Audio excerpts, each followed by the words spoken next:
Hi hello welcome to our YouTube channel. Telugu cine ఇండస్ట్రీలో last year ఊహించని విజయాన్ని సొంతం చేసుకున్న సినిమా ఏదన్నా ఉందా అంటే హనుమాన్ అని చెప్పాలి. జై శ్రీరామ్.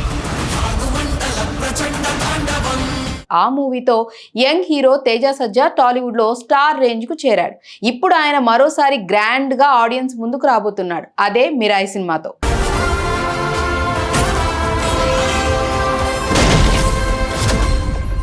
సెప్టెంబర్ 12న రిలీజ్ అవుతున్న ఈ సినిమా మీద అంచనాలు ఆకాశాన్ని తాకుతున్నాయి. ఇప్పటికే టీజర్ తోనే హైప్ పీక్స్ కి చేరింది. తాజాగా రిలీజ్ అయిన ట్రైలర్ మాత్రం మరింత సెన్సేషన్ గా మారింది. ట్రైలర్ చూస్తుంటే హనుమాన్ కి ఏ మాత్రం తీసిపోని విజువల్ ఎక్స్పీరియన్స్ ఇవ్వబోతుందనే ఫీలింగ్ వస్తోంది. తేజ సజ్జా మరోసారి హీరోగా మెప్పించగా మంచు మనోజ్ విలనిజంతో ఆకట్టుకున్నాడు. అన్నింటికి మించి విజువల్స్ మాత్రం నెక్స్ట్ లెవెల్ అని చెప్పాలి. ట్రైలర్ లోనే ఇంత టాప్ నాచ్ గా ఉందంటే ఇక థియేటర్స్ లో ఎలాంటి మాంత్రిక అనుభూతి ఇస్తుందో ఊహించుకోవచ్చు.